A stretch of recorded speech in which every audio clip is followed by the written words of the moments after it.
I'm Gracie Moody, and I'm back this week to read the last 2 chapters of Treasure Island. It was written by Robert Louis Stevenson, but it has since then been adapted to a children's book. Chapter 25. The Voice Among the Trees.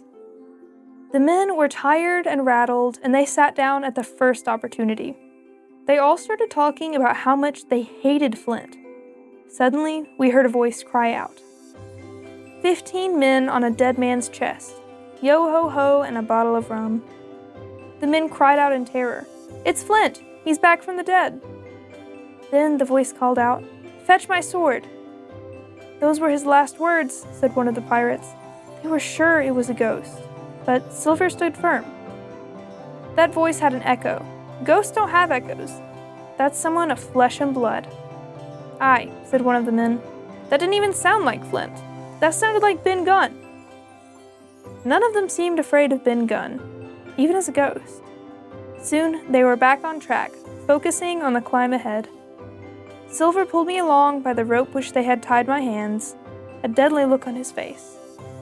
I knew he wanted nothing more than to seize the treasure, find and board the Hispaniola, cut every honest throat, and sail away. Suddenly, we were in the clearing. We heard George Merry shouting, and we ran to him before coming to a dead halt. In front of us was a great hole, and we could tell that it was not new. The sides had fallen in, and grass had sprouted on the bottom.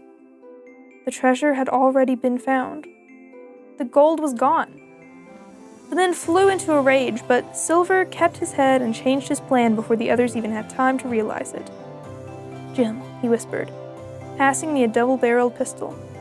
Take this and stand by for trouble. I was surprised at how quickly he could change sides. The buccaneers began to leap into the pit and to dig with their fingers.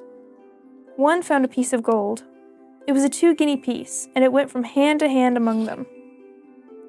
2 guineas, roared Mary, shaking it at Silver. That's your treasure? Ah, Mary, remarked Silver, trying to be captain again. This time, everyone was on Mary's side. They all got out of the pit on the opposite side of Silver, and Mary bragged about how there were 5 of them against a cripple and a boy. Just then, 3 shots rang out. Mary tumbled headfirst into the pit with another pirate, and the other 3 turned and ran. Suddenly, the doctor, Gray, and Ben joined us from among the trees with smoking pistols. Doctor, you came in the nick of time, said Silver. And it's you, Ben Gunn. I'm Ben Gunn, I am, said Ben. After a long pause, he said, How do you do, Mr. Silver? Ben, murmured Silver in disbelief. Double quick, lads, cried the doctor. We must head him off at the boats.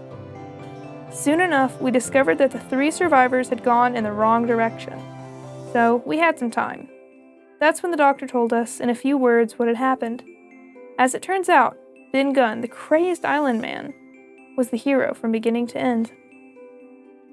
Ben, in his lonely wanderings about the island, had found the skeleton and the treasure. He dug up the gold and carried it back to his cave, making trip after trip, where it had been stored safely since 2 months before the arrival of the Hispaniola. After the doctor wormed the secret from Ben on the afternoon of the attack, he went to Silver and gave him the now useless treasure map, and he let the pirates keep all the supplies since Ben Gunn's cave was well stocked.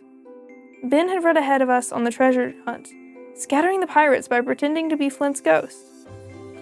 By the time the doctor finished telling us the story, we'd reached the rowboats. We all got aboard and set out to go round by sea for the North Inlet. And what should we meet but the Hispaniola floating just offshore? We pulled into the cove and went up the gentle slope that ran from the beach to the entrance of Ben Gunn's cave. At the top, the squire met us. We all entered the cave. Before a big fire lay Captain Smollett resting, and behind him lay great heaps of gold and treasure. Chapter 26. At last. We spent the next few days carrying the treasure into the boats and then onto the ship. At last, one fine morning, we set sail for home. We made a stop in Spanish America, where Silver escaped one evening when we left the ship. We came back to find Ben Gunn alone on the deck, saying that Silver had left a shore boat, taking one of the bags of coins. We were all pleased to be rid of him so cheaply. All of us had an ample share of the treasure. Captain Smollett retired. Gray saved his money and is now mate and part owner of a full-rigged ship. Ben Gunn spent his share in about 3 weeks and was back begging on the 4th. As for Long John Silver, we heard no more. I suppose he found his wife again and is living out his days with her and his parrot, Captain Flint. There's more treasure on the island, but I would not go back for anything. Sometimes I still hear the surf booming and I sit upright in bed, the shrill voice of Captain Flint, Silver's parrot, ringing in my ears.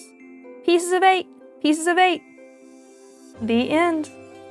All right, well, I hope you've enjoyed Treasure Island. Good night!